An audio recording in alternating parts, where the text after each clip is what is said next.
Now, if this baby comes out, what will you do? What will you do? I will rededicate myself to God. You rededicate? I will rededicate myself. What about you? If this baby, now the enemies, the Lord said, He said the baby, He has set confusion among the people that who caused this calamity. But I'm telling you, a feast of thanksgiving. hey, listen, take this my word. Even 1 second to this mood to run up. This baby that missing, you hear good news. Amen. Even 1 second to this mood. I am what I have seen in the realm of the spirit. I'm seeing. How can you accuse the person like this? You that the person who are following me, are you ready to dance and celebrate with me? Zoom people, if the baby come out or from anywhere, are you ready to celebrate with me? Greetings, people. It's Mr. Pull the Trigger yet again on another episode of the Enlightenment series. So as we made a replay, a rewind back into time, this was the prophecy that Jeremiah Omoto gave at the peak of this issue of the missing child. And at this point, Jeremiah had felt so much heat and so much pressure, and he had made up his mind, let's say so. He had made up his mind that he was going to do anything within his power, let's say so, to make sure that he facilitates the release of baby testimony. But in the 4 days that he had promised that the baby will be found, in the 4 days that he had assured his congregation and his stooges, those ones around him, that in those 4 days we shall have victory, we shall celebrate. He even asked one of the stooges that, what would you do if that baby comes out in the next 4 days? If you can analyze, and we are going to be playing this video quite often, and we are going to keeping on bringing it up, so that we can all connect the dots, so that we can all ascertain the involvement of Papa J, the billionaire, in the case of this missing child called testimony. The confidence that Jeremiah Omoto showcased in this prophecy. This is a prophecy that is 4 months, this is a prophecy that is a month old. He gave it in the last 4 days of the previous month. And the reason why he gave out this prophecy is because we believe he was at a stage whereby he wanted to orchestrate a plan which was going to lead to the release of baby testimony. This was just a prompt decision that he made due to the pressure that he had felt. He had felt so much pressure, and he has reached his breaking point. Hence, he had decided to do the right thing. But we know we all have advisors, we all have voices that we listen to. I'm sure there's someone that spoke into his ear and told him, Papa J, what you're about to do is going to implicate you. What you're about to do is going to lead you into a predicament, into some mess that you might not even be able to come out of. Because if we can try to put this into perspective, how can a man give a prophecy about a missing child, a child that went missing 2 years ago at his shrine, and only decides to give a prophecy when he is at the heat, when the demand for the release of this child is at its peak, and just decides to give a prophecy at that particular point, at that particular time, that this child will be released, this child will be found in 4 days' time. This was questionable. And these are things that advisors started advising him against. Say, no, Papa J, you can't afford to make this prophecy come to pass. This was merely a prophecy. This was not a prophecy. This was a pure confession to those that have ears, to those that can listen, to those that have the ability to connect dots. This was a pure confession that in the next 4 days, this baby will be found. So he had to, clothe it, and he had to cover it, and he had to package it into a prophecy, so that when this happens, it's a win-win situation for him. People will say he's a true prophet. People will start saying he can actually hear from God. People will start exalting him as the only prophet in Africa that gives prophecies that come to pass. Because this prophecy, as he called it, had come to pass. Jeremiah Omoto was going to be the first man in Africa to say something that comes to pass, even though we know it was not a prophecy. But to the gullibles, they were still going to, attribute the results of these prophets, of the result of this prophecy, aka confession, as its manifestation. And they were going to exalt him. They were going to celebrate, as they have mentioned in his video, that what would you do? Victory is around the corner. They were going to start saying Jeremiah is a true prophet. He has done it. He has given a prophecy that came to pass. But people advised him. One of those stooges, I'm sure, is one of the people that advised him. Bushiri is one of the people that advised him. That don't do it. Let the noise go. The noise will soon fade away. Little did they know that the noise of this case will never fade away. The only time this noise will fade away is when baby testimony is reunited with the family. If Jeremiah had done the right thing a month ago, right now we will be talking about the likes of Oyedepo. Right now we'll be talking about Adeboye. We'll be talking about Arome. We'll be talking about Joshua Selman, Johnson Suleiman. We'll be talking about Chris Okafu. We'll be talking about Isaac Ideosa. We'll be talking about which other charlatans do you people protect the most? We have the likes of Bushiri. Who will be talking about the witch doctor, the grandfather of witchcraft in Africa, what is his name? Joshua Iginla. So many other Nigerian charlatans that we have not yet exploited. We have just touched the surface of their stories. We have just introduced them. We have not yet dug deeper. We have not yet gone to the roots of their occultism, of their deceptions and their manipulations and their falsehood and their immorality. We've just introduced them to the world. That these are some of the figures, these are some of the cancerous entities that we will be laser treating, that we will be getting rid of in the church of God. And we still have that long way to go to address all these other charlatans. But Jeremiah decided to be a coward. He decided to swallow his own words. He decided to reverse his own prophecy. And he later came on and said, I never spoke about the baby. That's how much Jeremiah can lie in front of the camera. And do not feel anything bad about it, because that's who he is. He's a liar. Even up to now, he can come and say, I have nothing to do with the baby. That's his nature. He's just a liar. And now we are back again at this particular point in time where we are still trying to put the pieces together, following the confession that we heard from the cleaner, one of the guys that was working with these adopted children. As we put that confession and the prophecy that Jeremiah gave a month ago about the release and the coming of baby testimony, put those two together, let them collide. What do you see? Do you put one and two together, you don't come up with something?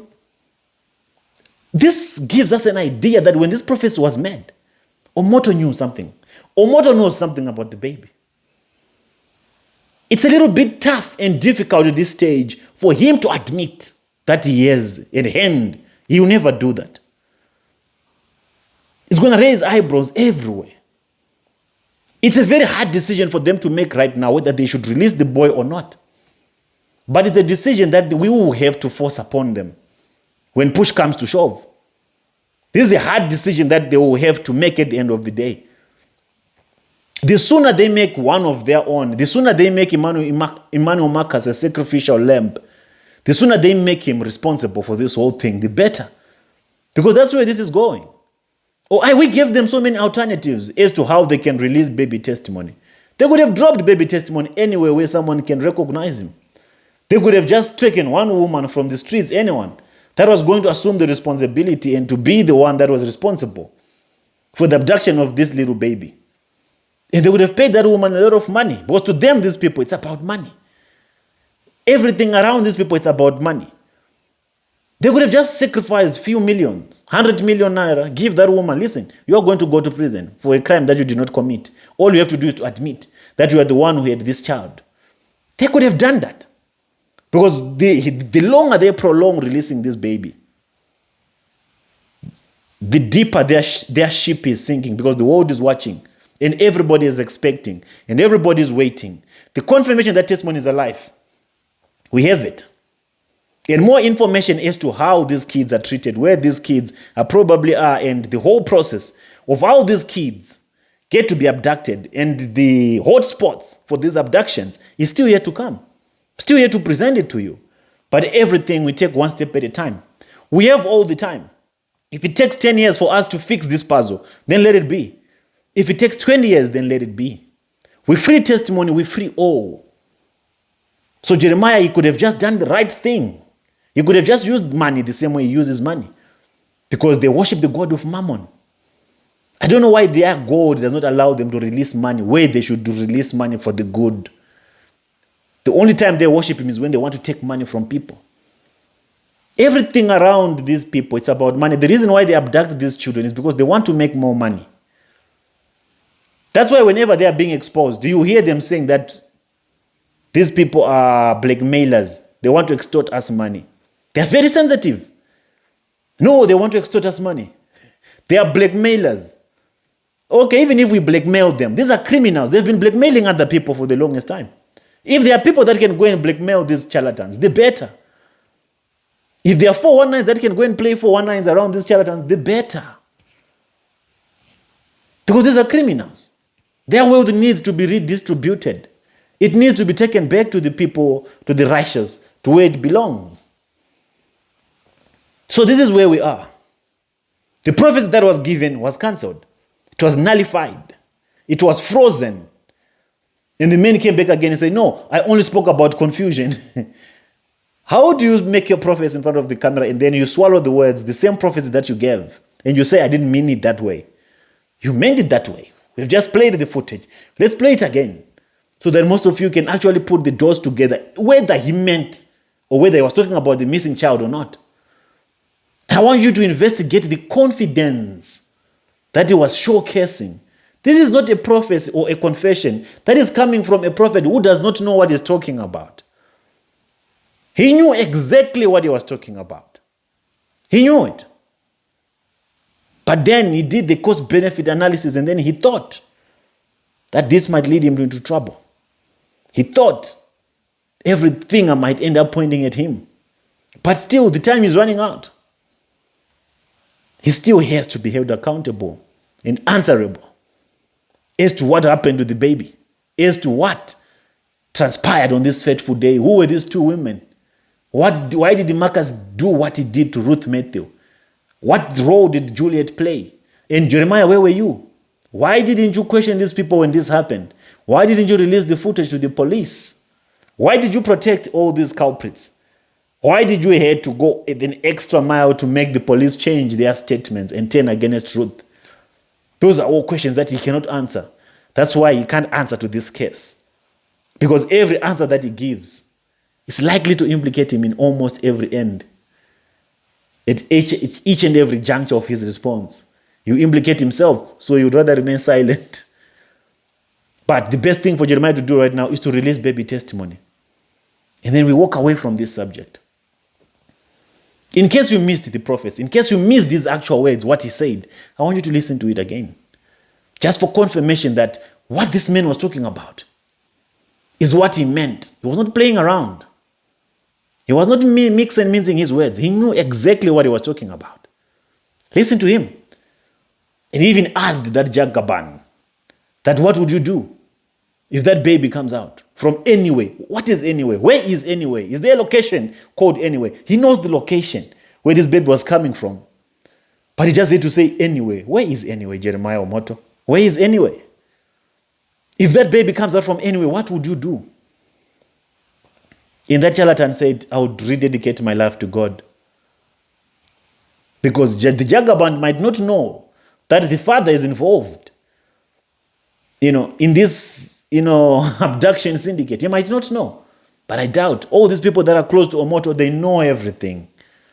That's why they'll never leave. They signed an oath. They are into covenants. Even if you listen to the testimony or to the confession of that brother, he said, we signed an oath that till death do us part, we shall never reveal these secrets. That's the same in these occultic shrines. The entire leadership, they're in covenants. They'll never leave. The CFOs are in serious covenants. They'll never leave. They sign contracts. They sign an oath, and a covenant, a blood covenant, that no matter what happens, you shall not speak of what happens here anywhere else. No matter what happens, you shall stay together with us in this shrine till I die. Till Jeremiah Omoto dies, that's when these people will be freed. That is if the spirits of Jeremiah will not carry on with their lives. So listen again to the confession, aka prophecy, that Jeremiah gave about testimony, about the missing child. And I hope I'll see you again on the next episode of the Enlightenment series. It's Mr. Pull the Trigger. If you're first on this platform, don't forget to subscribe, leave a comment, like, share, and do something. Take an initiative and spread the message. Let's raise awareness about this missing child. Let's free these kids. Let's do it together. So listen to what Mr. Omoto confessed on that faithful day. I'm out. This story that you have been hearing, this attack that you have been hearing, the victory that Jeremiah says at the end, it will manifest to reality. Every one of you, every place, even everywhere, every media will hear the story again for promotion, for victory.